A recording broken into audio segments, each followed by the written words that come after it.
शान्तये अगजाननपद्मार्कं गजाननमहर्निशम् अनेकदन्तं भक्तानाम् एकदन्तम् उपास्महे वागीशाद्याः सुमनसः सर्वार्थानाम् उपक्रमे यन्नत्वा कृतकृत्याश्रुस्तन्नमामि गजाननं शारदा शारदाम्भोजवदना वदनाम्बुजे सर्वदा सर्वदास्माकं सन्निधिं क्रियात् गुरुर्ब्रह्मा गुरुर्विष्णुः गुरुर्देवो महेश्वरः गुरुः साक्षात् परं ब्रह्म तस्मै श्री गुरवे नमः।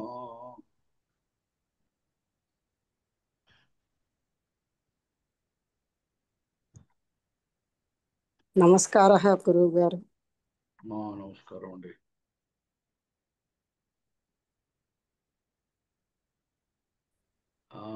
నిన్న అంతకహ అనే శబ్దము ఎలా తయారైందనేది మళ్ళీ వెంటనే నేను వాట్సాప్ లో పెట్టాను.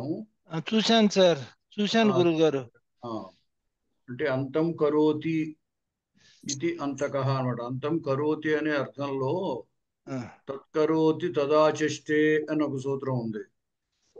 చురాదుల్లో ఉంటుంది అది. ఆ తత్కరోతి నిచ్ అనమాట. తత్కరోతి తదాచష్టే అని అంతం కరోతి అనే అర్థంలో ప్రత్యయం చేస్తే అంతం అంతం దగ్గర అంతా అము ద్వితీయ అంతా నిచ్ అనమాట. అయితే ఆ నిజంతానికి సనాద్యంత ధాతువ అని ధాతుత్వం ఉంటుంది. ధాతుత్వం ఉండడం వల్ల ఆ సుపోధాతు ప్రాతిపదిక యోహన సుప్పుకు లోపం వస్తుంది. ఇప్పుడు అంతా నిచ్ అనమాట. నిచ్లో ఈ మిగులుతుంది.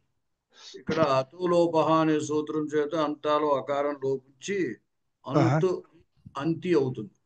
ఆ అంతి అయిన తర్వాత దాని మీద సనాద్యంత ధాతుత్వం ఉంది కాబట్టి దాని మీద నూలు దృచవు అనే సూత్రం వల్ల నూలు ప్రత్యయం చేస్తే ఆ నువ్వుల్లో ఊ అనే దానికి యువరణాకవు అని అక అనే ఆదేశం వస్తే అప్పుడు అంతి అక అయిన తర్వాత మళ్ళీ అంతిలో ఇకారానికి నేరనటి అనే సూత్రం వల్ల ఇకారాన్ని లోపం వస్తుంది.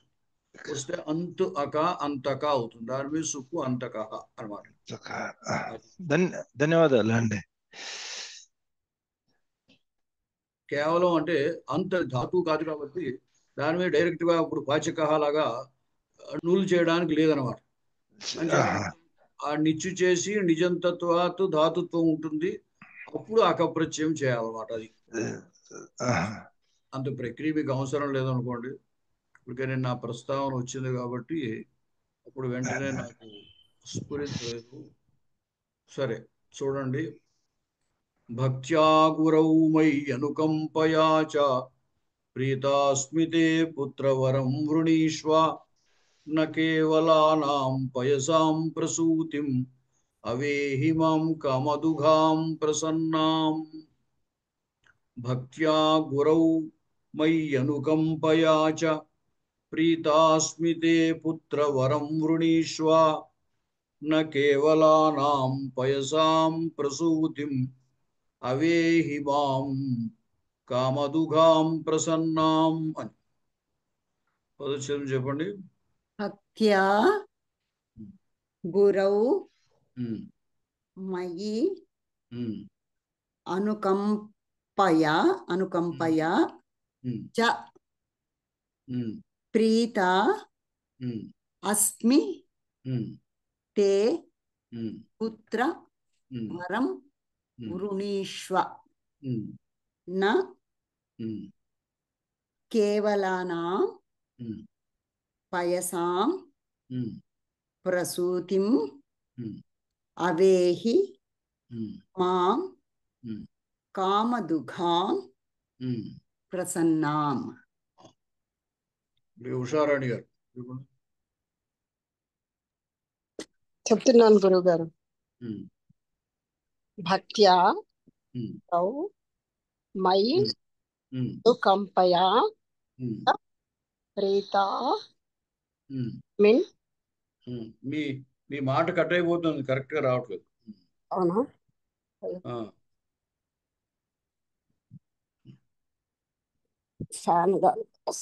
చెప్పండి, పర్వాలేదు. ప్రీత అస్మిన్ తే పుత్ర వరం వృణీష్వ న కేవలానాం పయసాం ప్రసూతిం అవేహి మాం కామదుఘాం ప్రసన్నాం.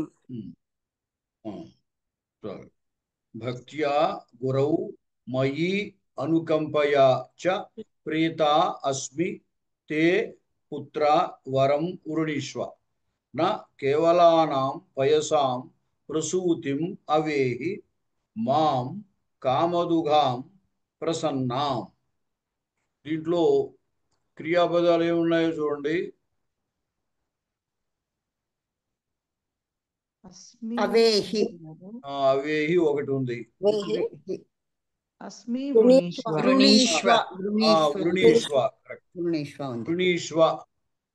అంటే కోరుకో అని అర్థం.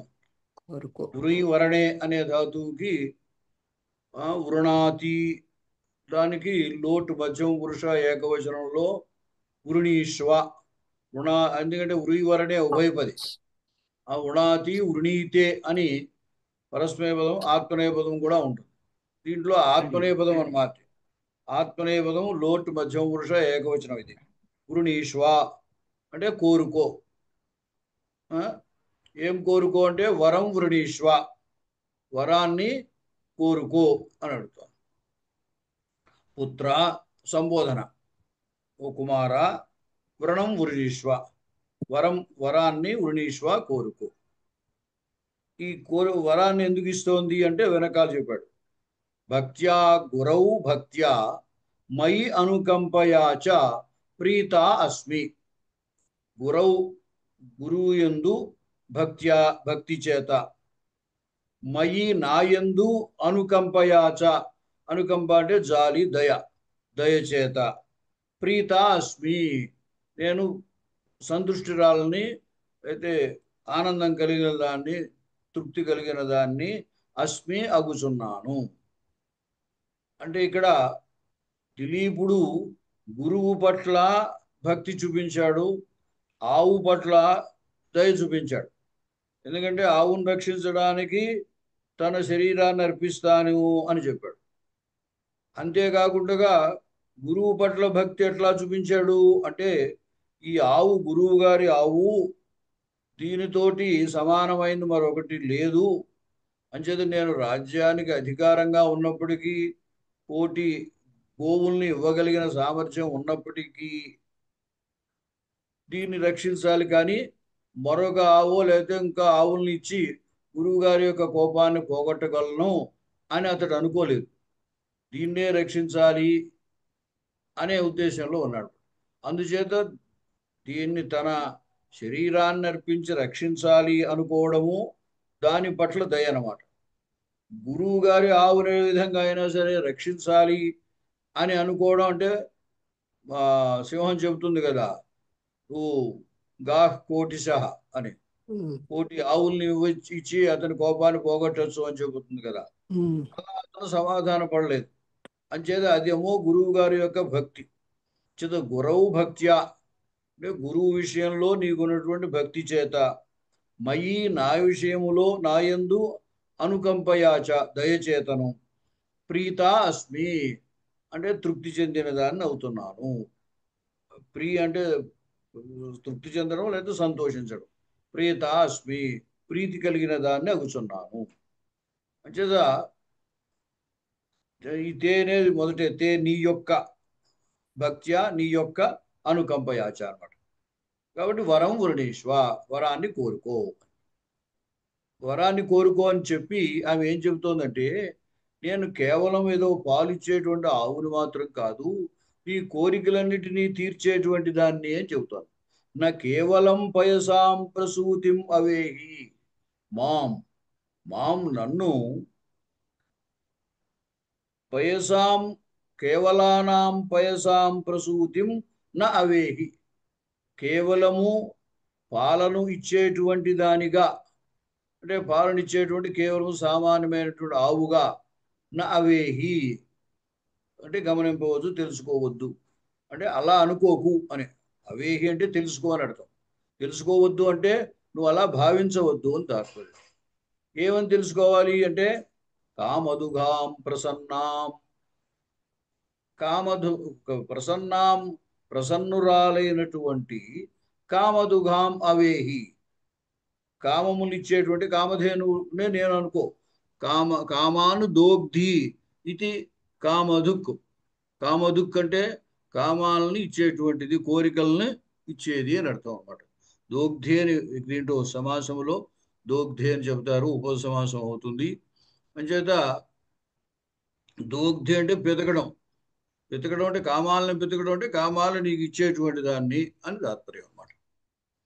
మళ్ళీ చూడండి, పుత్ర అంటే కుమార, తే నీ యొక్క, గురువు యందలి భక్త్యా భక్తి చేత, మయి నాయందలి అనుకంపయాచ దయచేతను, ప్రీత అస్మి అంటే సంతుష్టి చెందిన దాన్ని అగుచున్నాను, సంతుష్టరాలను అగుచున్నాను.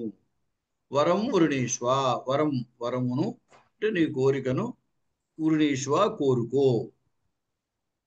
మాము నన్ను, కేవలానాం పయసాం అంటే కేవలము పాలను ఇచ్చేటువంటి,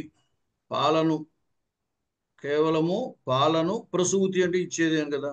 అంచేత కేవలము పయసాం పాల యొక్క ప్రసూతి, స్రవించేటువంటి దానిగా, అటు తెలుగులో పాలను అనొచ్చు.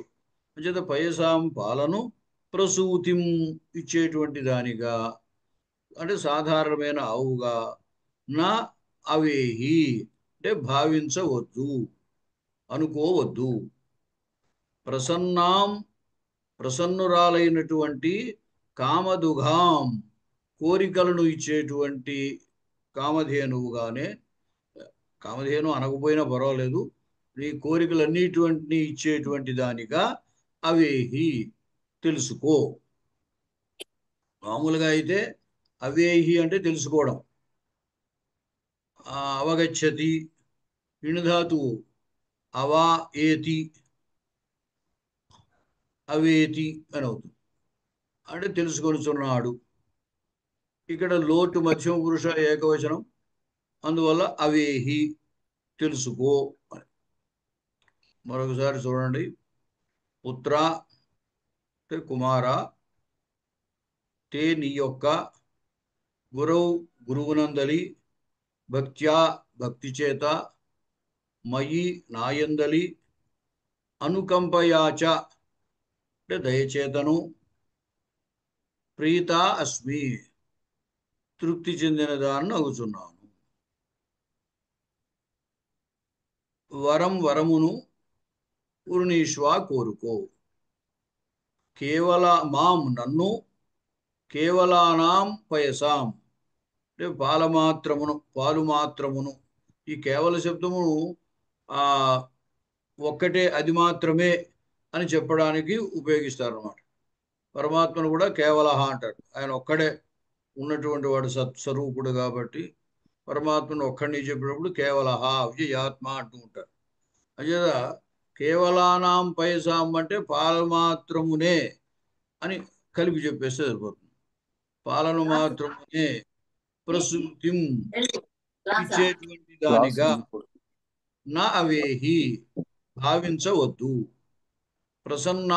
ప్రసన్నురాలనేటువంటి కామదుఘాం కోరికలను ఇచ్చేటువంటి దానిగా అవేహి తెలుసుకో. సరే చెబుతారా? చెప్పనండి మహోదయ. పుత్ర కుమార, తే నీ యొక్క, గురువైన వశిష్ఠుని విషయములో, భక్త్యా భక్తి చేత, మయి నాయందలి అనుకంపయ దయచేత, ప్రీత దయచేత, సరే మహోదయ, దయచేతను, ప్రీత అస్మి తృప్తి చెందిన దానను అగుచున్నాను. వరముని వృణీష్వ కోరుకో. మాం నన్ను, కేవలానాం పయసాం పాలను మాత్రమే, ప్రసూతి ఇచ్చేటటువంటి దానిగా, నా అవేహి. కేవలం భావించవద్దు. పాలను ఇచ్చేదానిగా మాత్రమే తెలుసుకోవద్దు, భావించవద్దు అంటే చాలు. ప్రసన్నాం ప్రసన్నురాలనైన, మాం నన్ను, కామదుఘాం కోరిన వరములను ఇచ్చేటువంటి దానిగా, అవేహి తెలుసుకో. మహోదయ, ఇక్కడ కామదుక్ అనేది పదం ఎలా వస్తుంది మహోదయ? కామన్ దోగ్ధి, కామాన్ దోగ్ధి, ఇది కామదుక్. కామాన్ దోగ్ధి, కామాన్ దోగ్ధి ఉపపద సమాసం. అది ఉపపద సమాసం. ఉషారాణి గారు చెప్తున్నాను మహోదయ. పుత్ర తే, అర్థం చెప్పండి. పుత్ర కుమార, కుమార తే నీ యొక్క, గురువు యందు భక్తి చేత, మయి నాయందు అనుకంపయ దయచేత, కూడా దయచేత ప్రీతా అస్మి నేను ప్రీతి చెంది ఉన్నాను. వరం వృణీష్వ వరమును కోరుకో. మాం కేవలానాం పయసాం నన్ను కేవలం పాలను ఇచ్చేటువంటి, ప్రసూతి ఇచ్చేటువంటి, ఇచ్చేటువంటి ఆవుగా నా అవేహి భావించవద్దు. ప్రసన్నురాలైన, కామధుగాం అంటే కోరికలను తీర్చేటువంటి ఆవుగా, అవేహి తెలుసుకో. అంతే. తర్వాత సుధర్మ గారు. పుత్ర కుమార తే నీ యొక్క, గురువు యందలి భక్తి చేత, మయి నాయందలి అనుకంపయాచ దయచేతను, ప్రీతి అస్మి ప్రీతి చెంది ఉన్నాను. వరమును వృణీష్వ కోరుకో. మాం నన్ను, కేవలానాం కేవలము, పయసాం ప్రసూతిం పాలను ఇచ్చేడి దానిగా, నా అవేహి గుర్తింపకు భావింపకు. ప్రసన్నురాలైన, కామదుఘాం కోరికలను తీర్చేడి దానిగా, అవేహి భావింపుము. లలితవాణి గారు. నమస్కారం గురుగారు. పుత్ర కుమార తే తవ గురౌ ఆచార్యస్య, ఆచార్యే సప్తమి, ఆచార్యే భక్త్యా శ్రద్ధయా, మయి అంటే ఏం చెప్పాలో తెలియదు, మయినే చెప్పేనా? మయి అంటే మయి అనుకంపయ దయాయా చ ప్రీతా అస్మి తృప్తి అస్మి తృప్తిం ప్రాప్తా అస్మి లేదా తృప్తా అస్మి. నా కేవలం ప్రసూతిం, వరం వృణీష్వ. అవును మహోదయ. వనం అనుగ్రహం దదామి. వరం అంటే వాంఛితం దదామి. వృణీష్వ వృణీహి మహోదయ. వృణీష్వ చెప్పాలి మహోదయ. వృణీహి అని చెప్పాలి. వృణీష్వకి వృణీహి అని చెప్పండి. కనీసం గురుగారు చెప్పనీరా? వృణీష్వ అంటే వృణీహి అని చెప్పండి. వృణీహి అదే ధాతువు పరస్మై పదం. ఓకే. వృణీహి నా కేవలం ప్రసూతిం, నా మాం అంటే నందిని మాం నా కేవలం ఇంకో మా అని అనొచ్చు. మా అని ఉంటుంది రెండో పదం. మా అని రెండు ఉంటాయి కాబట్టి మా అని అనొచ్చు. మాం మా న కేవలం పయసం పయసం ప్రసూతి కేవలం పయసాం కేవలానాం పయసాం కేవలం దుగ్ధమనచ్చ గురుగారు. పయసాం అంటే దుగ్ధానం. కేవలం దుగ్ధానాం యచ్చతి ఇతి నా మత్ ప్రసూతి అంటే ప్రస్రవణీం నా అవేహి నా అవగచ్చతు నా సంభావయ లేదా నా అవగచ్చ మధ్యం పురుష నా అవగచ్చ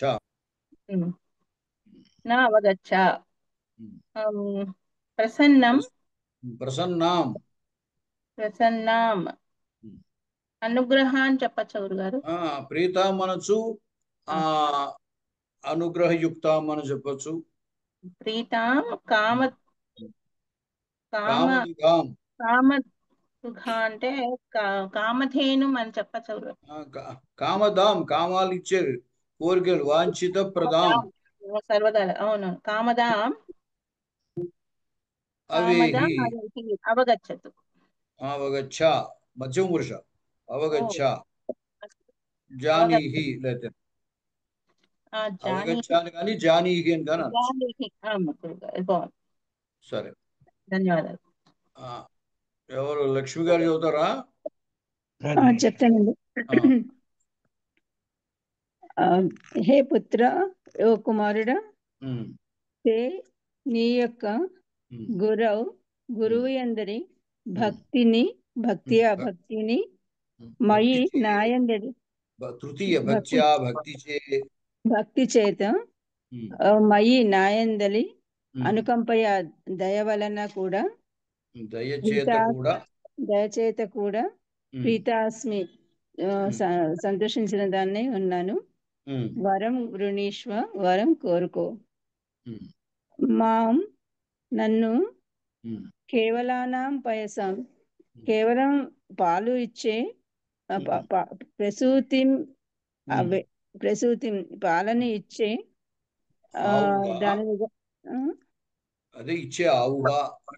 పాలని ఇచ్చే ఆవుగా నా అవేహి అనుకోవద్దు. ప్రసన్నం సంతోషించిన దాన్నైనా నేను కామదుఘం కోరిన కోరికలన్నీ తీర్చే దాన్ని కూడా దానిని గా అవేహి కోరికలు ఇచ్చేటువంటి దానిగా అవేహి భావించు తెలుసుకో. కోరిన కోరికలను ఇచ్చేదానిగా అవేహి తెలుసుకో. సరే ఇక చాలు, మిగతాది ఇంకా ఎవరైనా ఉంటే తర్వాత శ్లోకంలో చెబుతురు గాని.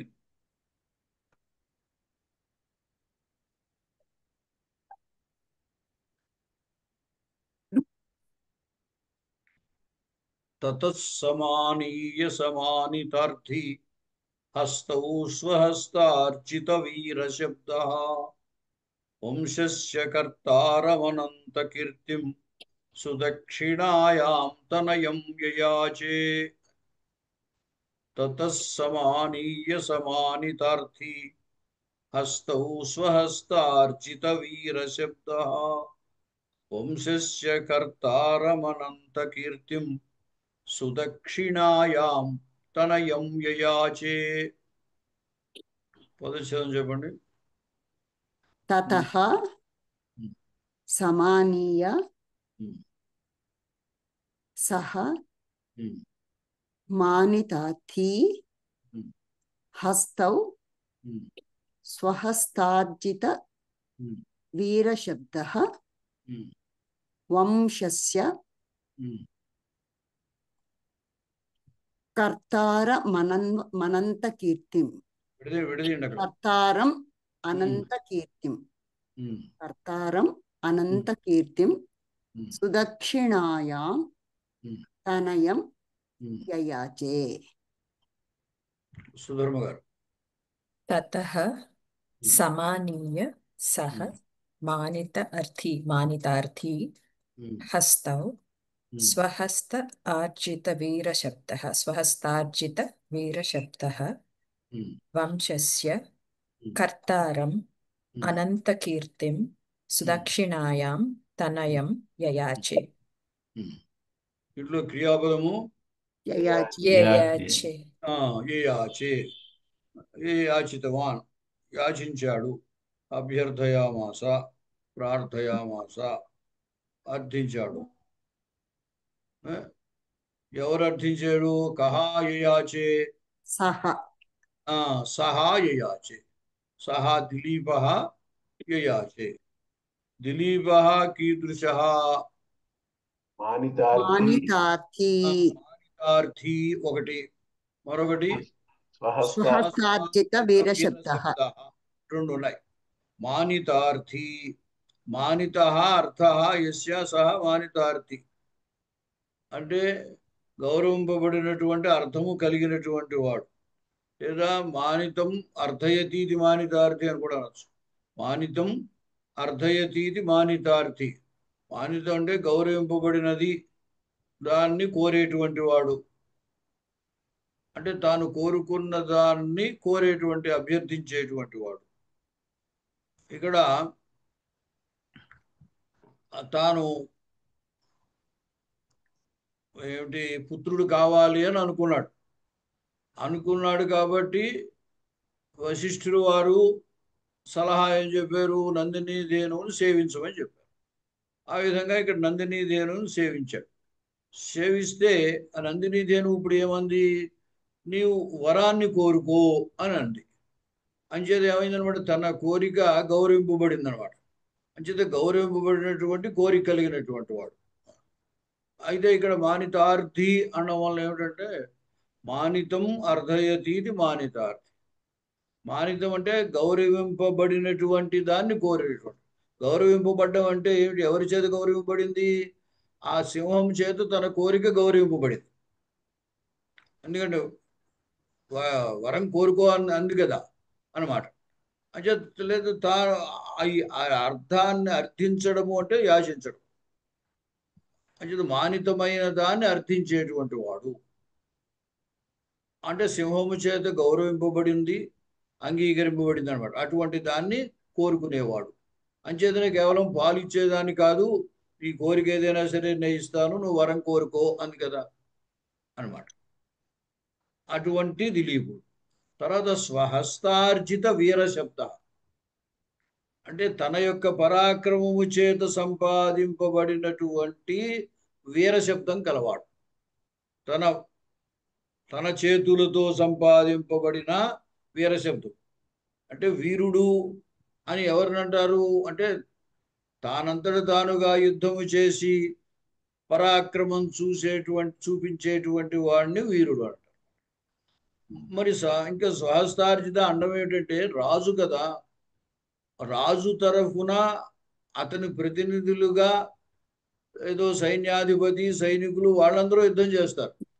యుద్ధం చేస్తే జయాన్ని పొందితే రాజు జయించాడు అని అంటారు. అంచేత గొప్ప సేనాబలము కలిగినటువంటి వాడిని కూడా ఏమంటూ ఉంటారంటే లోకంలో మహావీరుడు అని అంటారు.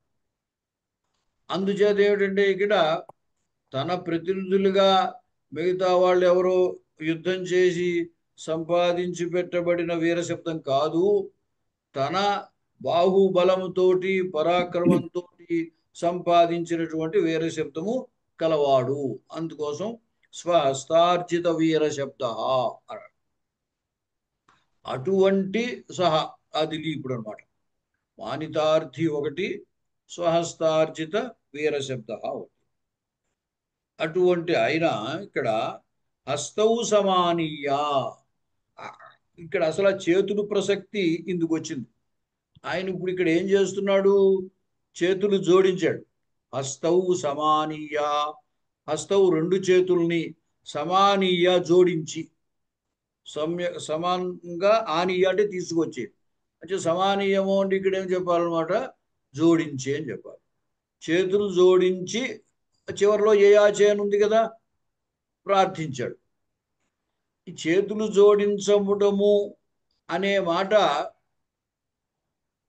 అంటే సమంజసంగా అంటే అతని యొక్క గొప్పతనాన్ని చెప్పడం కోసం దానికి ముందు స్వహస్తార్జిత వీరశబ్ద అని అందుకు వేసాడు అనమాట. లేకపోతే మామూలుగా వీరహ అంటే చాలు. అసలు ఇక్కడ వీరుడు శబ్దం యొక్క ప్రసక్తే అవసరం లేదు. వాడిని ఇక్కడ వీరుడిగా, దిలీపుణ్ణి వీరుడిగా చెప్పాల్సిన అవసరం లేదు. కానీ ఎందుకు చెప్పాడు ఇక్కడ అంటే అంతటి వీరుడు ఇక్కడ చేతులు జోడించాడు అని చెప్పడం ఉద్దేశం అన్నమాట. గొప్ప బాహుపరాక్రమం కలిగినటువంటి, తన స్వయంగా యుద్ధము చేసి వీరుడు అని అనిపించుకున్నటువంటి వాడు, అటువంటి వ్యక్తి ఇక్కడ ఏం చేశాడు, ఆవు దగ్గర చేతులు జోడించాడు అనమాట.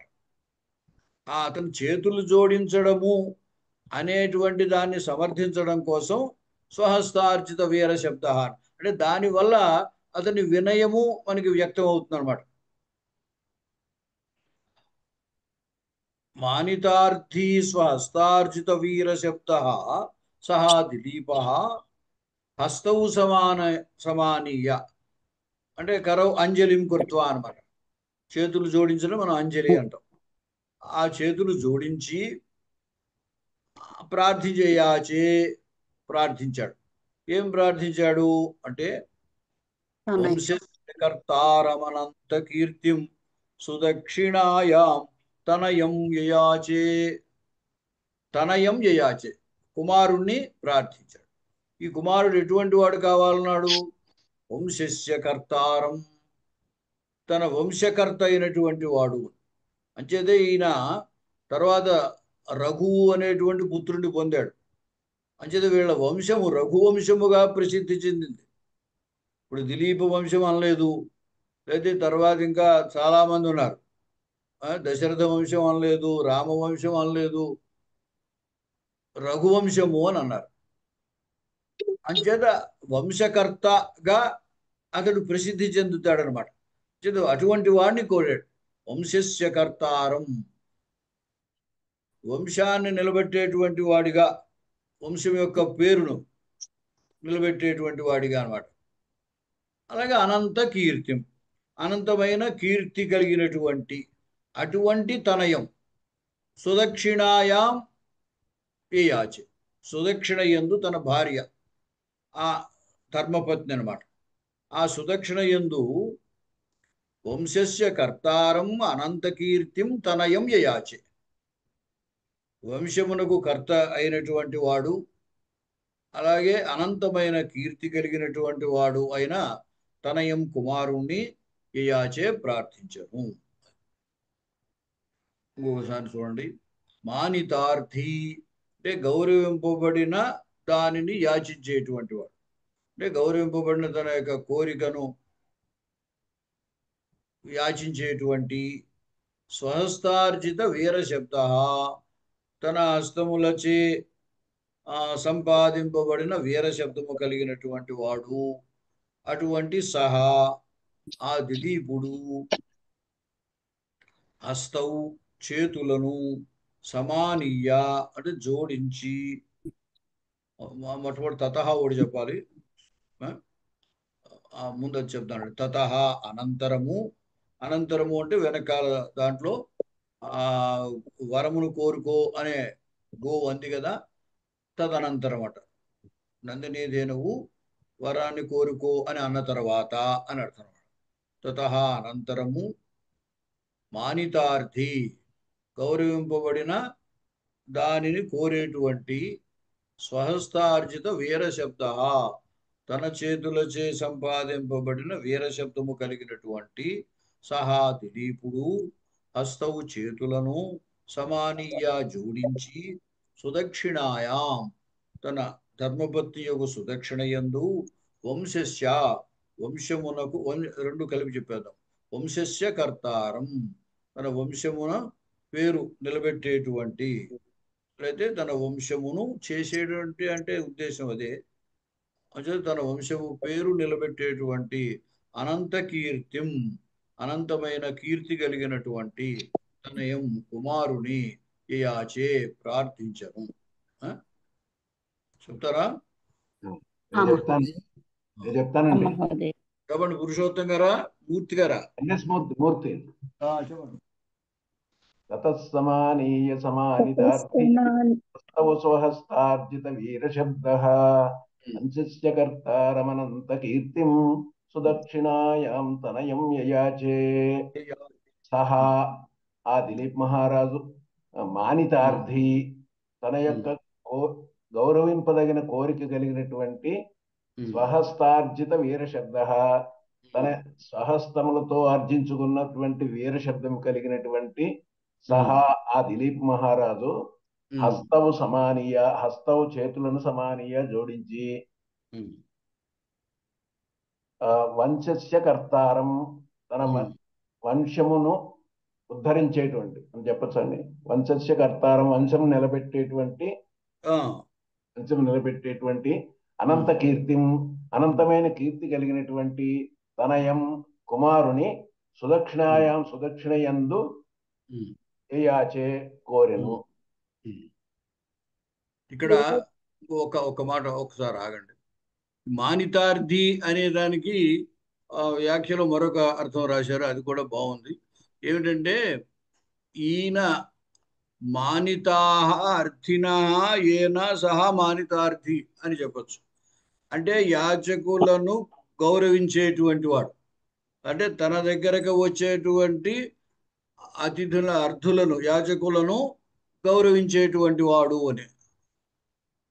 అంటే తాను తన దగ్గర వచ్చినటువంటి అతిథులను, అది యాచకుల్ని గౌరవించేటువంటి దిలీపుడు ఇప్పుడు యాచకుడిగా ఉన్నాడు. అతని యొక్క స్థితి స్టేటస్ చెప్పేటట్టు అనమాట. అతను ఏ స్థితిలో ఉన్నాడు ఇది వరకు అంటే తన దగ్గర వచ్చినటువంటి యాచకులకు గౌరవించి వాళ్ళకి యథాకామ ప్రవర్తన అక్కడ ఉంది.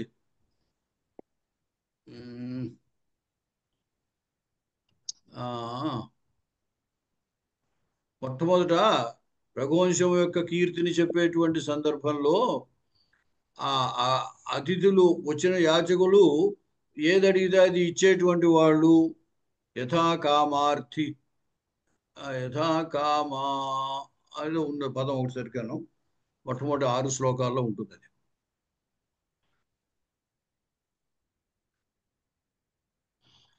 అంచేది ఏమిటనమాట, అక్కడ తన దగ్గరకు వచ్చేటువంటి అతిథులను అతడు గౌరవించాడు. అటువంటి అతడు ఇప్పుడు ఏం చేస్తున్నాడంటే తాను యాచకుడుగా ఉన్నాడు అనమాట. ఆ అర్థం కూడా బాగుంది, అట్లా చెప్పచ్చు. దానికి ఏం చెప్పారండి మీరు? బహువ్రీహిలో మానితాహ అర్థినః ఏన, బహువచనం మానితాహ అర్థినః ఏన సహ మానితార్థి, అంటే గౌరవింపబడిన యాచకులు కలిగినటువంటి వాడు. గురుగారు 6వ శ్లోకంలో ఉంది సార్, ఇతని చేత యాచకులు గౌరవింపబడ్డాడు, ఆ అర్థం అనమాట. సరే, అట్లాగా మల్లినాథేశ్వరి అట్లా రాశారు వ్యాఖ్య, తీసుకుందాం మనం. మానితార్థి చూడండి, ఇప్పుడు ఎవరు చెప్తున్నారు? మూర్తి గారా? మూర్తి గారు చెప్పారా? నేను చెప్తున్నా. ఒక్కసారి ఆగండి, మూర్తి గారు మళ్ళీ చెప్పండి ఒకసారి. తతః తరువాత సహా మానితార్థి, విశేషణాలు ముందు చెప్పి సహా తర్వాత చెప్పండి. మానితార్థి కోరికలను అలాగా ఇప్పుడు అర్థం మార్చి అతిథులను గౌరవించినటువంటి, అతిథులను గౌరవించేటువంటి స్వహస్తార్జిత వీర శబ్ద, స్వహస్తముతో అర్జించినటువంటి వీర శబ్దం కలిగినటువంటి సహా ఆ దిలీప్ మహారాజు హస్తం సమానీయ చేతులు జోడించి వంశస్య సుదక్షిణ తన ధర్మపత్ని అయినటువంటి సుదక్షిణ యందు వంశం యొక్క కర్తారం ఉద్ధరించేటువంటి అనంత కీర్తిం అనంతమైన కీర్తిని కలిగినటువంటి తనయుని యయాచే ప్రార్థించును, కోరెను. సరే, తరువాత ఒక్కసారి ఉండండి మా సుందర్ గారు. లలితవాణి గారు చెప్పండి. తతః అనంతరం మానితార్థి గౌరవార్థి స్వహస్తార్జిత వీరశబ్దః, స్వస్య పరాక్రమార్జిత వీరశబ్దః అలా కాదు, మానితార్థి అంటే ఏం చెప్పాలి? మానిత యాచక అన్నారు. లేకపోతే మానిత చెప్పండి. అనుగృహీత యాచక, అది మానిత యాచక, యాచకుల్ని గౌరవించిన వాడు. స్వహస్తార్జిత వీరశబ్ద, వీరశబ్ద. స్వచ్ఛ పరాక్రమార్జిత వీరశబ్ద సహ దిలీప హస్తౌ సమానీయ ప్రణమ్య హస్తౌ కరౌ సమానీయ సంయోజ్య కరౌ సంయోజ్య కరౌ సంయోజ్య. అప్పుడు తాత్పర్యం ఏమిటంటే అంజలిం కృత్వా, కరౌ సంయోజ్య అంజలిం కృత్వా సుదక్షిణాయాం భార్యాయాం వంశస్య కర్తారం వంశోద్ధారకం అనంత కీర్తిం బృహత్ కీర్తిం తనయం కుమారం యయాచే యాచితవాన్ ప్రార్థయామాస. ప్రార్థయామాస అనొచ్చు, ప్రార్థితవాన్, యాచితవాన్. సరే, ధన్యవాదాలు. ఉమాసుందర్ గారు చెప్పండి. మహోదయ. తతః తరువాత మానితార్థి అతిథులను గౌరవించేటటువంటి స్వహస్తార్జిత వీరశబ్ద, తన స్వహస్తముల చేత వీరశబ్దమును కలిగినటువంటి సహ ఆ దిలీపుడు హస్తౌ రెండు చేతులను సమానీయ దగ్గరకు చేర్చి జోడించి సుదక్షిణాయాం తన ధర్మపత్ని అయిన సుదక్షిణ యందు వంశస్య కర్తారం వంశమును ఉద్ధరించేటటువంటి వంశోద్ధారకుడైన అనంత కీర్తి గొప్ప కీర్తి కలిగినటువంటి తనయం కుమారుడిని యయాచే ప్రార్థించెను. గురువుగారు, మానితార్థి న్యంతస్థం కదండి, కర్మని. అలా కాదు, ఇక్కడ అర్థిన్ అనే శబ్దము ఇన్ ప్రత్యాంతం, అర్ధయతీతి అర్థిన్ అని. అర్థినో అర్థిన కోరేటువంటి వాడు అంటే యాచకుడు. గుణిన్ శబ్దం లాగా వచ్చేస్తుంది కదా మహోదయ, నకారాంతం ప్రత్యయము. ఇన్నని ప్రత్యయం అన్నమాట. అంటే మానిత గౌరవింపబడినటువంటి యాచకులు కలవాడు అని. గౌరవింపబడిన యాచకులు కలవాడు, అది మరి ఈ కర్మని ప్రయోగంలాగా అయింది కదా, పాసివ్ వాయిస్. మానిత మరి అంతే కదా, మానిత గౌరవింపబడ్డము అనేది కర్మణీయే. అంటే ఇంతక యాచకులను గౌరవించే అని చెప్పినట్టుగా అనిపించింది. వాడు అలా కాదండి, అతని చేత యాచకులు గౌరవింపబడేవారు. మామూలుగా మనం చెబితే యాచకుల్ని గౌరవించేవాడు అని చెబుతాం. అది మనం అర్థం చెప్పినప్పుడు గౌరవింపబడిన యాచకులు కలవాడు అని చెప్పాలనుకోండి, అది తెలుగులో అంత మనకి గుర్తుగా ఉండదు. చేత యాచకులను గౌరవించేవాడు అని చెబుతాం. బహువ్రీహి సమాసంలో ఏమవుతుందంటే, సంస్కృతంలో ఉన్న బహువ్రీహి సమాసానికి తెలుగులో అర్థం చెప్పేటప్పుడు వెనక నుంచి అర్థం చెబితే బాగుంటుంది అనమాట. ముందు చెప్పి మానిత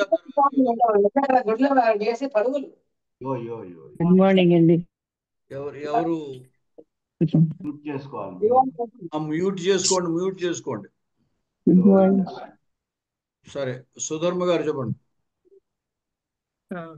తతః అనంతరము మానితార్థి అతిథులను గౌరవించెడి వాడు స్వహస్తార్జిత వీరశబ్ద స్వహస్తములతో ఆర్జించిన వీరశబ్దము కలిగిన వాడు అయిన సహ దిలీపుడు హస్తౌ రెండు చేతులను సమానీయ జోడించి సుదక్షిణాయాం తన ధర్మపత్ని అయిన సుదక్షిణ యందు వంశస్య కర్తారం వంశమును ఉద్ధరించెడివాడు అనంత కీర్తిం అనంతమైన కీర్తిని పొందువాడు అయిన తనయుణ్ణి యయాచే యాచించెను.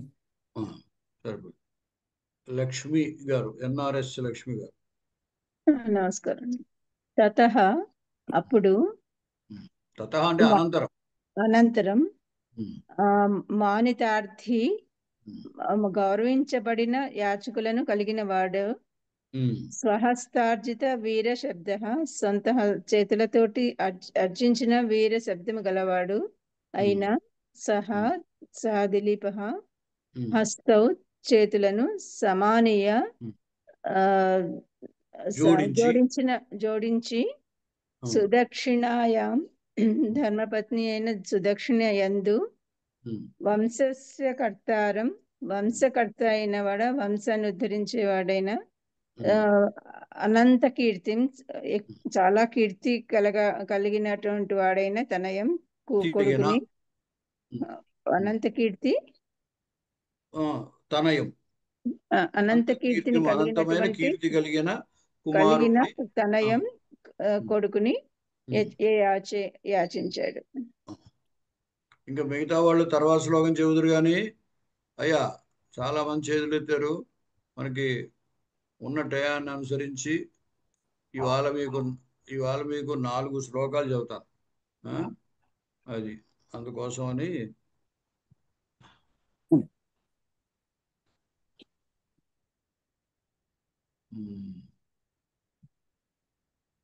చూడండి. సంతానకామాయ తథేతి కామం రాజ్ఞే ప్రతిశ్రుత్య పయస్వినీ సా దుగ్ధ్వా పయః పత్రపుటే మదీయం పుత్రోపభుంక్ష్వేతి తమాదిదేశా. సంతానకామాయ తథేతి కామం రాజ్ఞే ప్రతిశ్రుత్య పయస్వినీ సా దుగ్ధ్వా పయః పత్రపుటే మదీయం పుత్రోపభుంక్ష్వేతి తమాదిదేశా. పదచ్ఛేదం చెప్పండి. చెప్తాను గురుగారు. నేను చెప్తున్నాను మహోదయ్.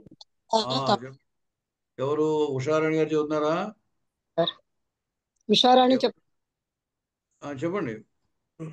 సంతాన కామాయ తథా ఇతి కామం రాజ్ఞే ప్రతిశ్రుత్య పయస్విని సా దుగ్ధ్వా పయః పత్రపుటే మదీయం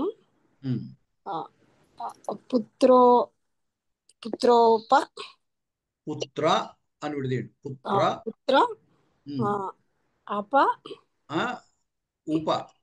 పుత్ర ఉపభుంక్ష్వ ఇతి కలపాలి. ఉపభుంక్ష్వ పుత్ర ఉపభుంక్ష్వ ఇతి తమాదిదేశః.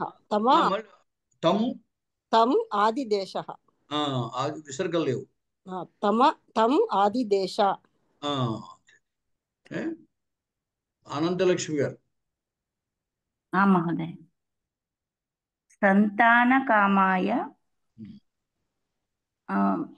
తథా ఇతి కామం రాజ్ఞే ప్రతిశ్రుత్య పయస్వినీ సా దుగ్ధ్వా పయః పత్రపుటే మదీయం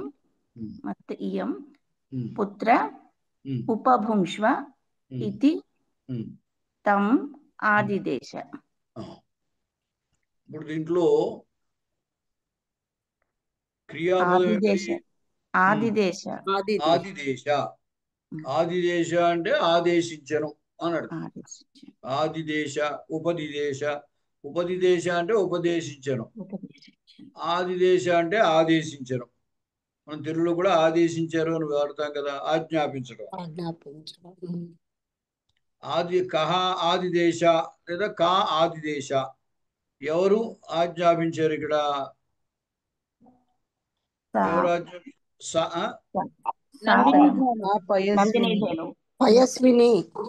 పయస్విని ఆదిదేశ.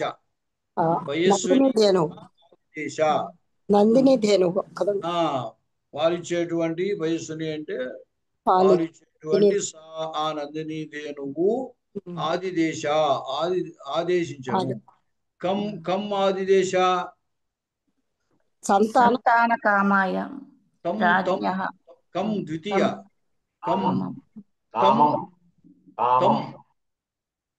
కాదు తం ఆదిదేశ ఆదిదేశ పక్కన ఉంది. తం ఆదిదేశ తం దిలీపం ఆదిదేశ. ఆ దిలీపుణ్ణి అతనిని కదా, అతనిని అంటే ఆ దిలీపుణ్ణి ఆదేశించింది. అంటే పాలిచ్చేటువంటి ఆ నందిని ధేనువు సా పయస్విని సా అంటే ఆ నందిని ధేనువు తం ఆ దిలీపుణ్ణి ఆదిదేశ ఆదేశించను. ఇతి అని ఉంది కదా, కాబట్టి ఇతి అని ఎక్కడ ఉన్నప్పటికీ కూడా దాని వెనకాల ఉన్నటువంటి శబ్దాలు శబ్దంగా గ్రహిస్తారన్నమాట. నువ్వు వెళ్ళు అని చెప్పాడు అని అనుకోండి ఎవరైనా, ఈ నువ్వు వెళ్ళు అనే మాట మనం చెప్పినట్టు కాదు, ఎవరో మనకి చెబితే ఆ మాట మనం ఎదుటివాడికి చెబుతాం. వాడు నిన్ను రమ్మన్నాడు అని చెబుతాం. వాడు నిన్ను రమ్మన్నాడు అంటే రమ్ము అని అన్నాడు అన్నమాట. ఈ రమ్ము అనే మాట అవతల వాడు మనతో చెప్పిన మాట అన్నమాట. ఆ శబ్దాన్ని శబ్దంగానే అతనికి చెప్తాం. అప్పుడు ఆ శబ్దం యొక్క అర్థాన్ని అతడు గ్రహించి అతడు వెళ్తాడనమాట. అంటే మనం రమ్మంటం లేదు, ఎవడో అతన్ని రమ్మంటున్నాడు. అలాగే ఇక్కడ ఏమిటంటే ఇతి శబ్దం ఉంది అంటే వెనకాల ఆ వ్యక్తులు మాట్లాడినటువంటి మాటను మాటగా గ్రహిస్తారన్నమాట. అంచేత ఇతి ఆదిదేశ అంటే అని ఆదేశించింది.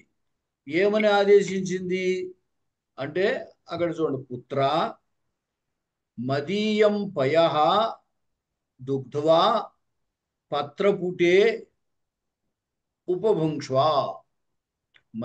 పత్రపుటే దుగ్ధ్వా అన్నమాట.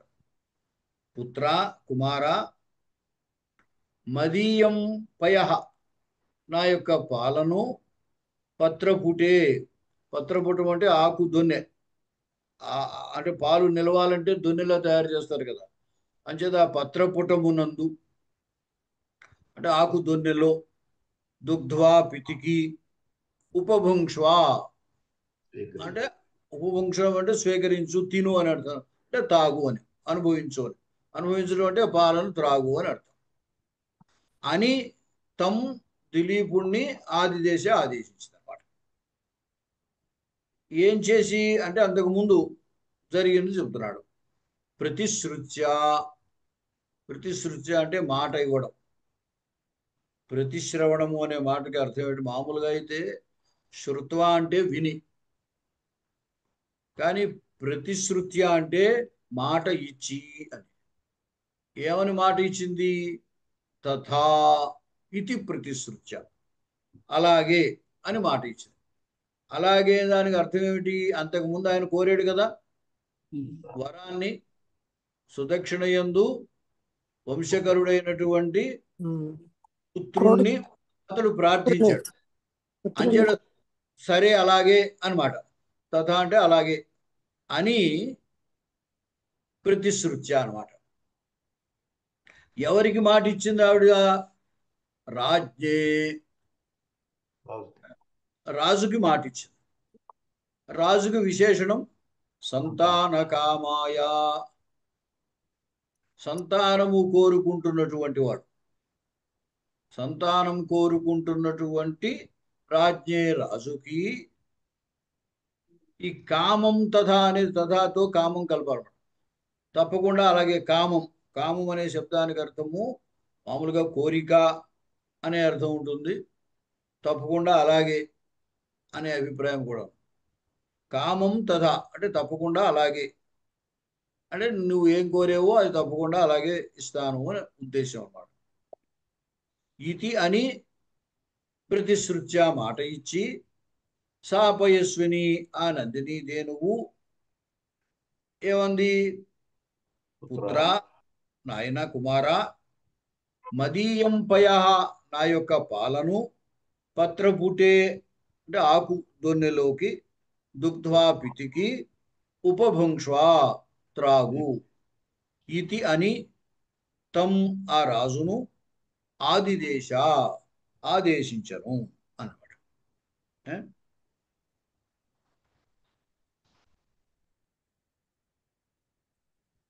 ఈ కామం శబ్దానికి కోరిక అనే అర్థం చెప్పినట్టయితే అప్పుడు అప్పుడు కొంచెం చిన్నగా మార్చాల్సి వస్తుంది అనమాట. ఏమని చెప్పాలి? పయస్విని సా అంటే ఆ కర్తను ముందు చెబుతూ, మన తెలుగు అలవాట్లో కర్తను ముందు చెబుతాం కాబట్టి పయస్విని సా అంటే పాలిచ్చేటువంటి ఆ నందిని ధేనువు సంతానకామాయ రాజ్ఞే, సంతానం కోరుకుంటున్నటువంటి రాజ్ఞే ఆ దిలీపునికి, కామం అంటే అతని కోరికను అని చెప్పచ్చు. తథా ఇతి అలాగే అని, ప్రతిశ్రుత్య మాట ఇచ్చి, పుత్ర కుమార మదీయం నా యొక్క పయః పాలను పత్రపుటే ఆకుదొన్నెలోనికి దుగ్ధ్వా పితికి ఉపభుంక్ష్వా త్రాగు ఇతి అని తం ఆ దిలీపుని ఆదిదేశ ఆదేశించను అని.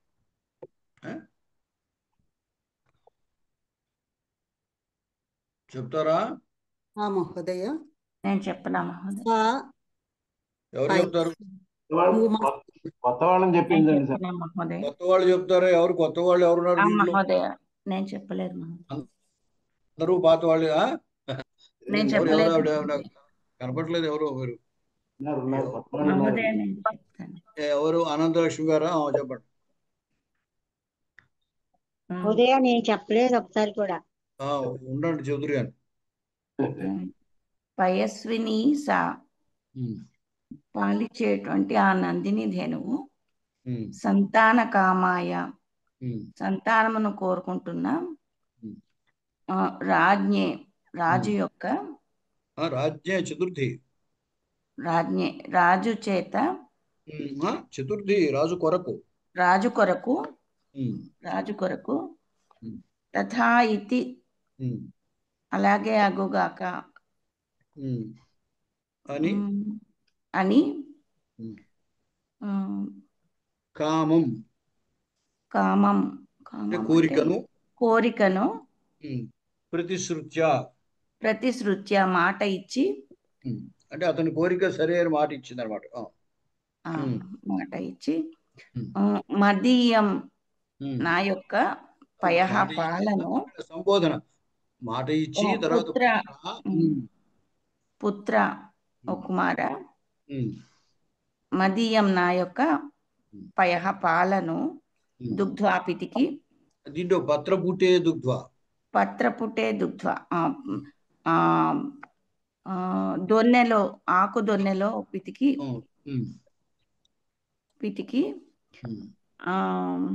ఉపభుంక్ష్వ స్వీకరించు ఇతి అని తం అతనిని ఆదిదేశ ఆదేశించను. అంతే సరిపోయి.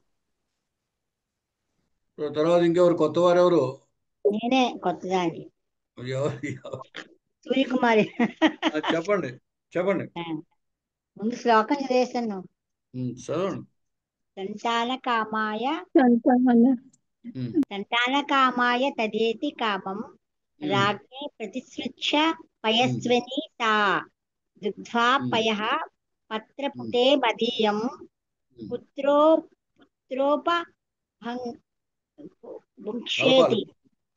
పుత్రోపభుంక్ష్వేతి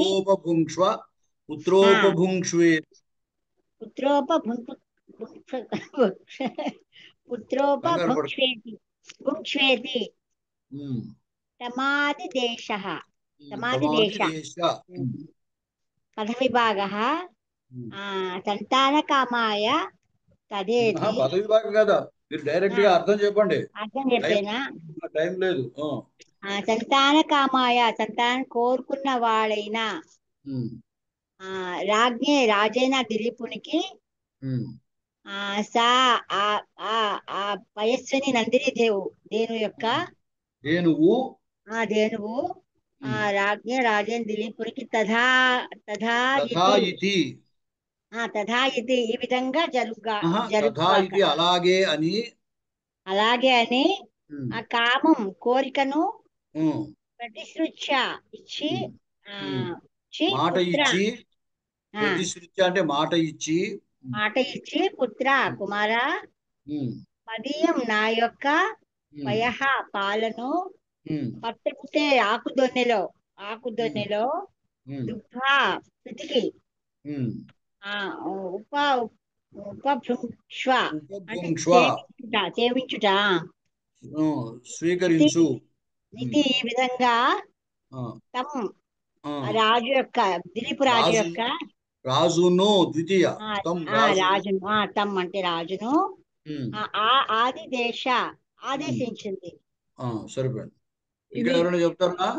కామం తదేతి ప్రతిశ్రుత్య అంటే అలా కూడా చెప్పచ్చండి. అంటే కోరికను అలాగే అని మాట ఇచ్చాను. అదైతే లైన్ లో అదే ముందునే అట్లాగే అనుకున్నాను. ఇలా కూడా చెప్తున్నారు. అదే మనకి సమంజసంగా ఎట్లా అనిపిస్తే అలా చెప్పచ్చు, ఇబ్బంది లేదు అక్కడ. చెప్పండి. నేను చెప్తాను గురుగారు. చంద్రశేఖర్ గారు చెప్తారేమో. నేను చెప్పను సార్. ఒకసారి చెప్పండి. మీరు అసలు ఎప్పుడు చెప్పినట్టు కనపడలేదు. చెప్పండి. పయస్వని సా ఆ నందిని ధేనువు సంతాన కామాయ సంతానం కోరుకుంటున్న రాజ్ఞే రాజు కొరకు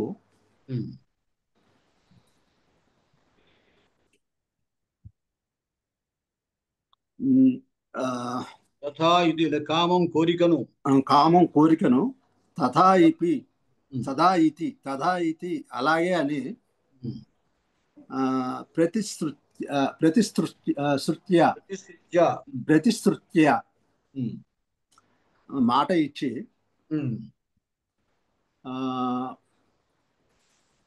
పుత్ర ఓ కుమార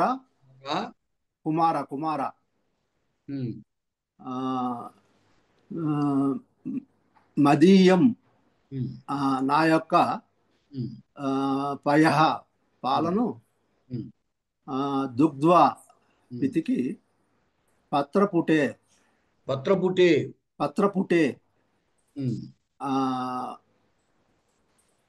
ఆకుదొన్నెలో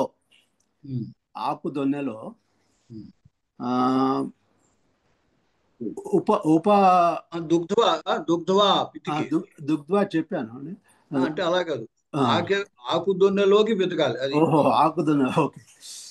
పత్రపుటే దుగ్ధ్వా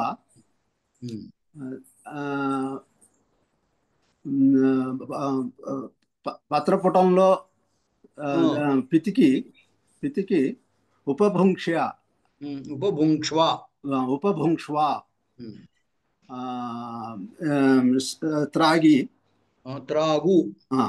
త్రాగు ఇది అని తమ్ ఆదిదేశ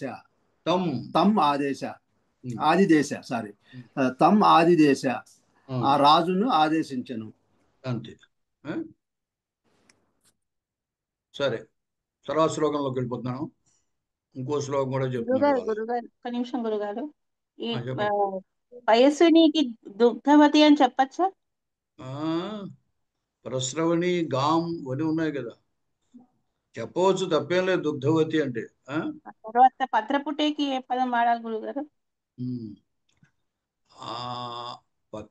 పత్రపాత్రం అని చెప్పండి.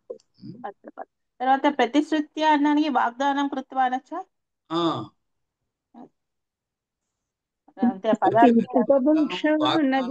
వచనం దత్వా అనొచ్చు. గురుగారు ఉపభుంక్ష్వ అన్నది కొంచెం ఎక్స్ప్లెయిన్ చేస్తారా? అది ఉపభుంక్ష్వ అంటే సాధారణంగా మామూలుగా అర్థం అనుభవించు అని. గురుగారు పిబత్తు అనొచ్చా? పిబత్తు అనొచ్చా దానికి ఉపభుంక్ష్వ? పిబా పిబాతల తథేతి అన్నానికి తథైవ భవ అని చెప్పచ్చా? తథైవ భవతు. తథైవ భవతు. అస్తు. అది సరే. వత్సస్య హోమార్థ విధేశ్చ శేషం ఋషేరనుజ్ఞామధిగమ్య మాతః ఔధస్యమిచ్ఛామి తవోపభోక్తుం షష్ఠాంశముర్వ్యా ఇవ రక్షితాయాః. వత్సస్య హోమార్థ విధేశ్చ శేషం ఋషేరనుజ్ఞామధిగమ్య మాతః ఔధస్యమిచ్ఛామి తవోపభోక్తుం షష్ఠాంశముర్వ్యా ఇవ రక్షితాయాః. పదశీలం చెప్పండి.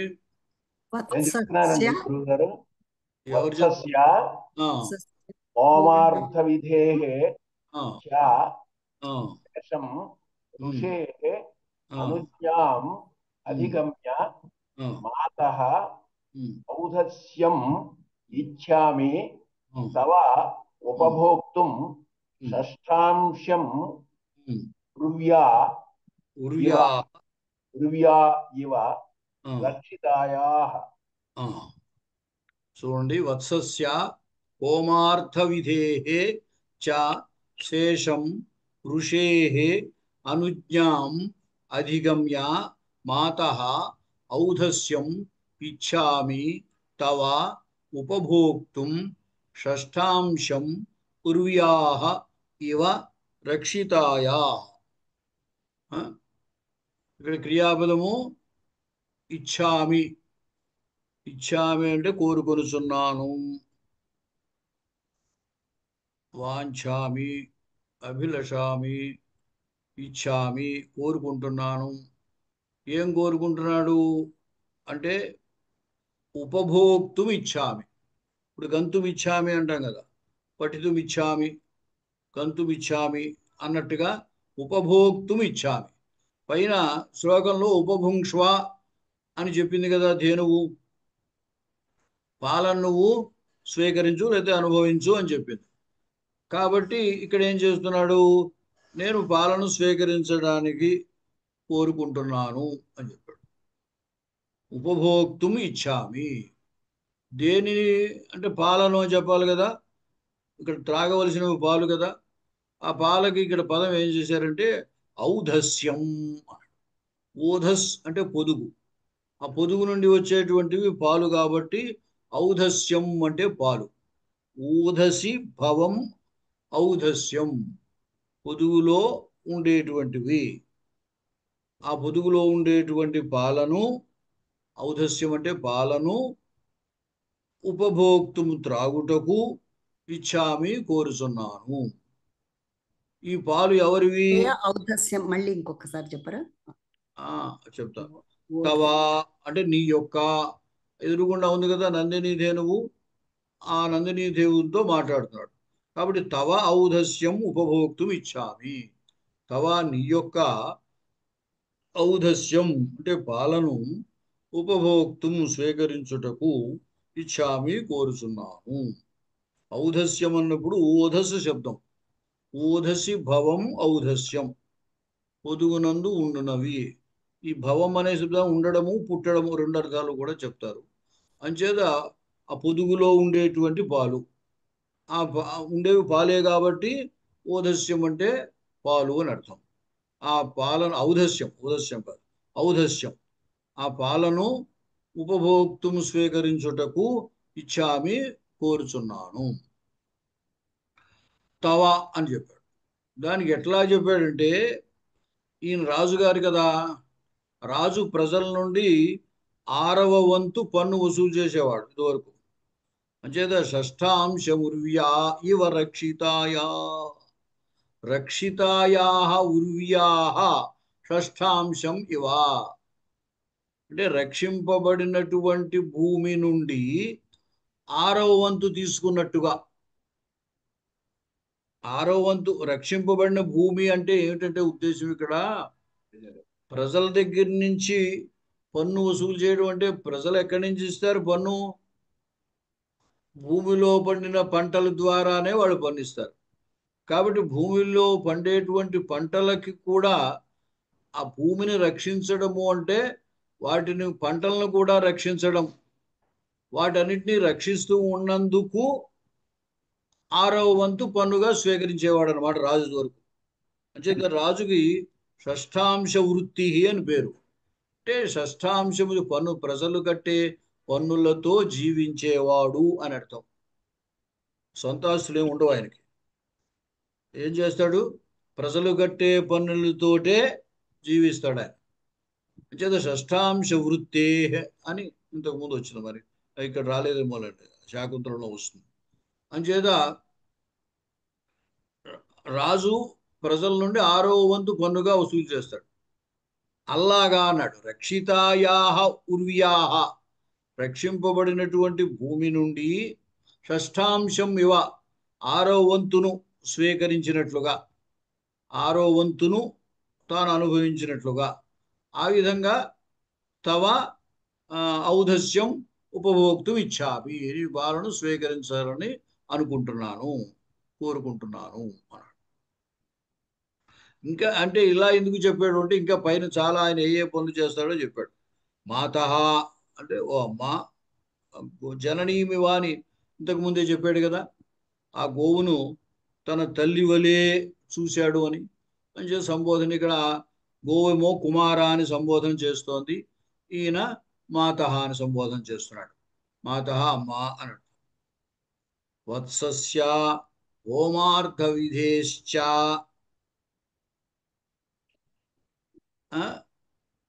పాలు పాలు తాగమంది కదా అని ఈయనే మొట్టమొదటి పాలు పీల్చుకుని తాగేకూడదు. అందుచేత ఆ ధేనువు హోమధేనువు అది కాబట్టి మొట్టమొదటి ప్రిఫరెన్స్ అన్నమాట, ప్రాధాన్యం ఎవరికి? ఆవు హోమధేనువు కాబట్టి ఋషి చేసేటువంటి హోమధేనువుకి ముందు పాలు, అది ఋషి చేసేటువంటి హోమాలకి ముందు పాలు వినియోగించాలి. అంచేత మొదటి ప్రిఫరెన్స్ అదనమాట. అయితే దానికంటే ముందు ఏమిటి అంటే దూడ. ఎందుకంటే దూడకి పాలు విధులు పెడితే కానీ అసలు గోవు పాలు ఇవ్వదు. అందుచేత వత్సస్య దూడకి, హోమార్థ విధేహెచ్చ, హోమం కోసం అంటే హోమం చేయడానికి ఆ విధి అంటే అనుష్ఠానం, హోమం కొరకైనటువంటి అనుష్ఠానానికి సంబంధించి దానికి అయిన తర్వాత ఆ రెండింటికంటే శేషం మిగిలినది. వత్సస్య హోమార్థ విధేశ్చ శేషం.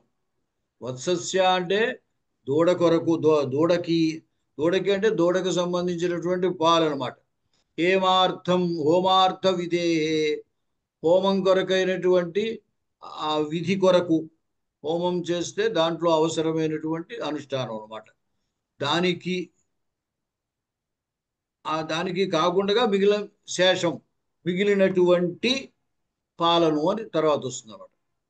అయితే ఆ పాలను కూడా ఆయన తాగేయడానికి లేదు, ఆ పర్మిషన్ గురువు గారి దగ్గర ఉన్నాడు కదా, అంచేత ఆయన పర్మిషన్ తీసుకోవాలి. ఋషే అనుజ్ఞాం అధిగమ్య, ఋషేహే ఆ మహర్షి యొక్క అనుజ్ఞాం అనుమతిని, అధిగమ్య పొంది, అధిగమనము అంటే పొందడము అని అర్థం. ఈ ఉపసర్గలకి ధాతువుతో ఉపసర్గలు కూడినప్పుడు అర్థాలు మారిపోతూ ఉంటాయి. అదే గమ్ముధాతువు మనం గచ్చతి అంటే వెళ్ళుచున్నాడు అని చెప్తాం, ఆగచ్చతి అంటే వస్తున్నాడు అంటాం, ఏదో అనుగచ్చతి అంటే అనుసరించి వెళుతున్నాడు అన్నాడు, అవగచ్చతి అంటే తెలుసుకొనుచున్నాడు అని అర్థం, అధిగచ్చతి అంటే పొందుచున్నాడు అని అర్థం. అంచేత అధిగమ్య పొంది అంటే మహర్షి యొక్క అనుజ్ఞను పొంది అప్పుడు నీ యొక్క పాలను తాగాలని నేను అనుకుంటున్నాను అన్నాడు అనమాట. అంటే నువ్వు పాలు తాగమన్నాను కదా, వెంటనే పాలు తాగాను, నేను ఇలా చేస్తాను అని చెబుతున్నాడు. మాతః అమ్మా, వత్సస్య అంటే దూడకు, హోమార్థ విధేహ, హోమము కొరకైనటువంటి అనుష్ఠానము కొరకు, ఆ అనుష్ఠానానికి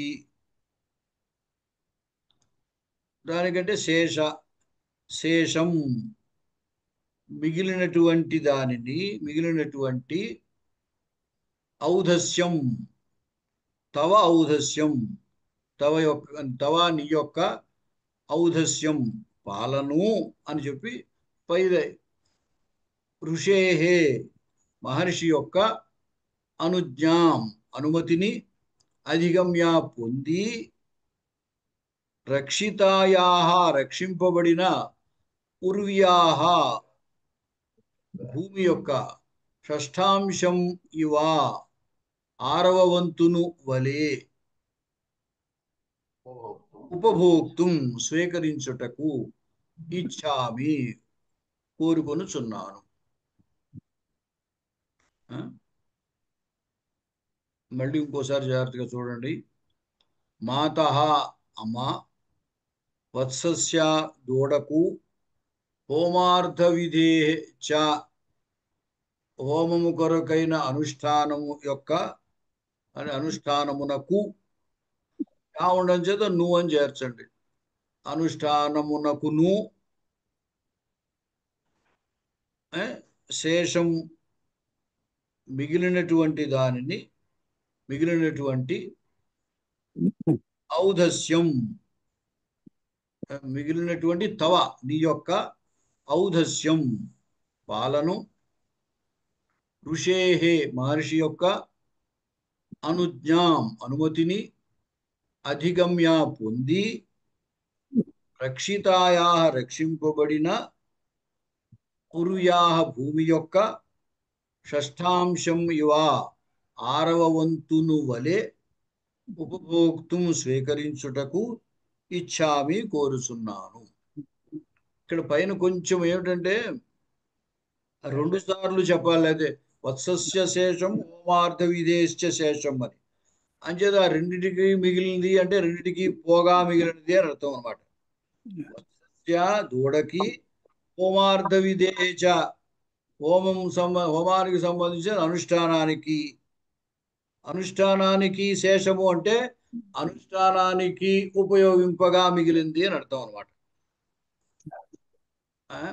అంటే మామూలుగా సంస్కృతంలో అలా సరిపోతుంది. తెలుగులో అయితే ఆ ఉపయోగించగా అనే మాట మనం తెలుగులో వాడతాం. ఎందుకంటే శేషము అనే శబ్దానికి మిగిలినది అర్థం. మిగిలినది అంటే అర్థం ఏంటి? ఇంతకు ముందు చెప్పగా మిగిలింది అని అర్థం. ఉక్తాదన్యః శేషః, చెప్పగా మిగిలింది అని. చెప్పగా అంటే అంతకుముందు ఏం చెప్పారు ఇక్కడ? వత్సస్య హోమార్థ విధేహే, దూడకి హోమానుష్ఠానానికి, ఆ రెండు చెప్పాడు కాబట్టి వాటికంటే మిగిలింది అని అర్థం అనమాట. మరి కంటే అని చెబుదామంటే అక్కడ కంటే పంచమి లేదు, షష్ఠీ విభక్తి ఉంది. ఆ రెండిటికి ఉపయోగించగా మిగిలింది అని అర్థం చెప్పాలి. అది చెప్తారా అర్థం? అధిగమ్య అంటే మాట దాటనము అనే అర్థం రాదండి అమ్మా?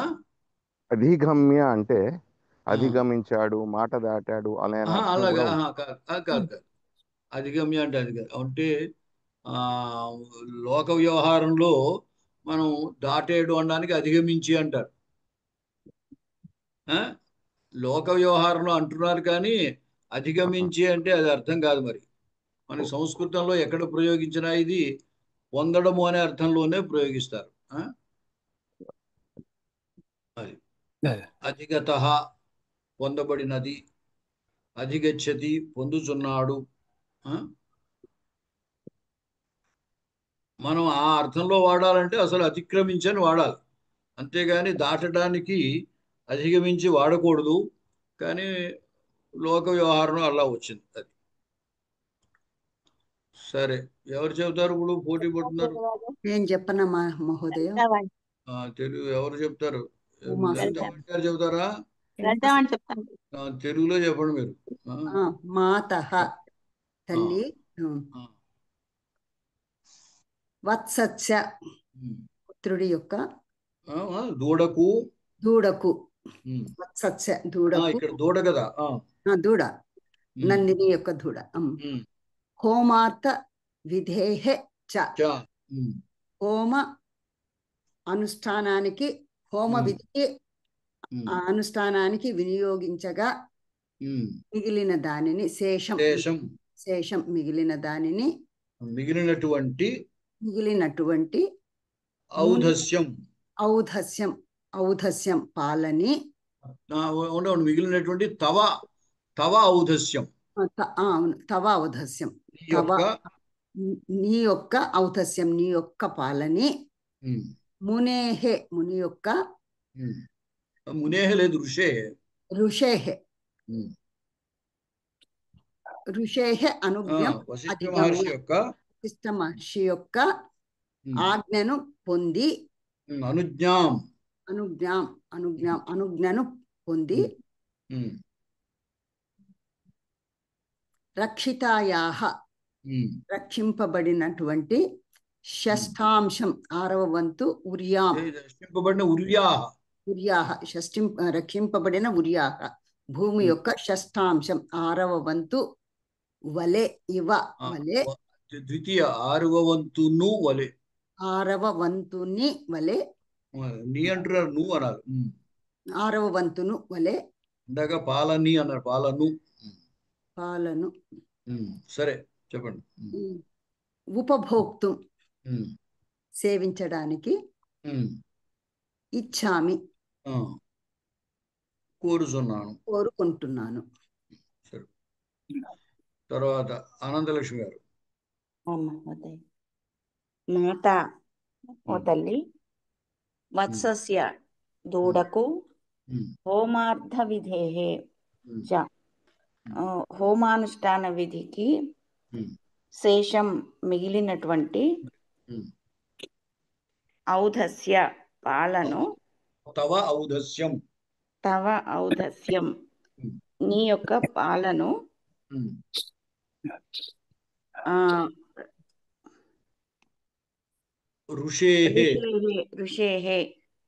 ఋషేణ వశిష్ఠుని యొక్క అనుమతిని అధిగమ్య పొంది రక్షితాయాహ రక్షింపబడిన ఉర్వ్యా భూమి యొక్క షష్ఠాంశం 6వ వంతును షష్ఠాంశం ఇవ 6వ వంతును వలె ఉపభోక్తుం స్వీకరించుటకు ఇచ్చామి కోరుకొంచున్నాను. ఉషారాణి గారు. చెప్తున్నాను గురుగారు. మాతః అమ్మ వత్సస్య దూడ కోసము హోమార్థ విధేహి అంటే హోమ విధికి అవసరమైనటువంటి పాలను హోమ విధికి కాగా హోమార్థ విధేహే అంటే హోమ విధికి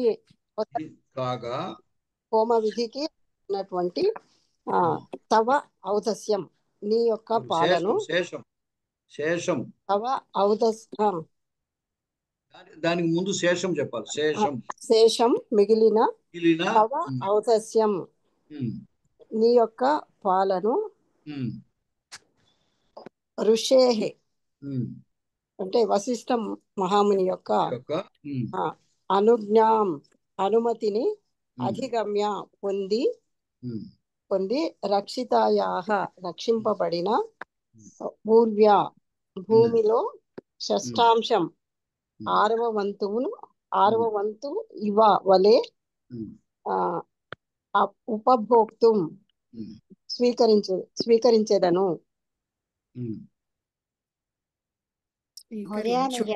స్వీకరించుటకు ఇచ్చామి కోరుచున్నాను.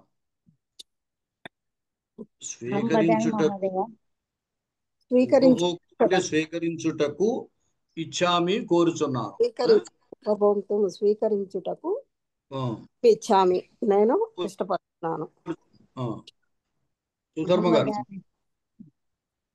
మాతః అమ్మ వత్సస్య దూడకు హోమార్థ విధేహే చ హోమ విధి కొరకును కాగా శేషమును తవ నీ యొక్క ఔధస్య పాలను ఋషేః వశిష్ఠ మహర్షి యొక్క అనుజ్ఞాం అనుమతిని అధిగమ్య పొంది రక్షితాయాః రక్షింపబడిన ఉర్వ్యాః భూమిలో షష్టాంశం 6వ వంతును వలె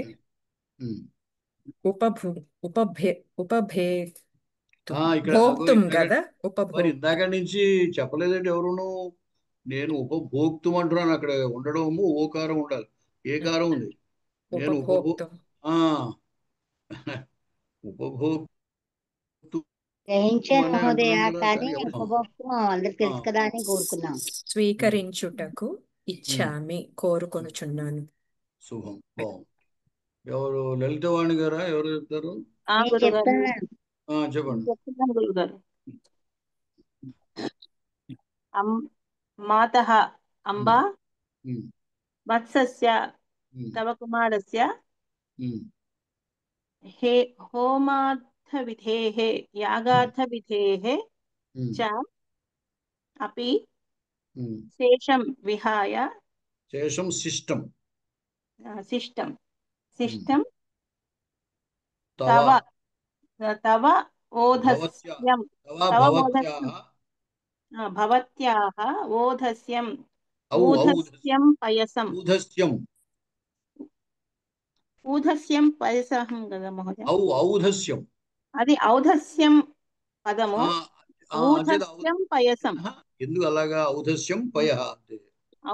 ఔధస్యం పయః. ఔధస్యం పయః ఋషేః ఆచార్యస్య వశిష్ఠ మహర్షేః అనుజ్ఞాం ఆనతిం అధిగమ్య ప్రాప్య రక్షితాయాః పాలితాయాः ఊర్వ్యాः భూమేః షష్టాంశమే చెప్పాను గురుగారు, నాకు తెలియలేదు. షష్టాంశం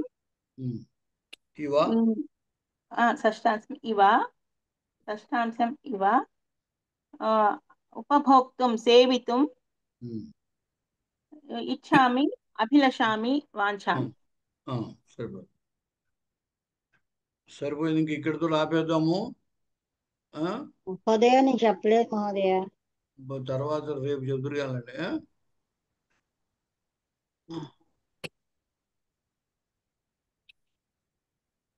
నమస్తే మహోదయ, ధన్యవాదాలు.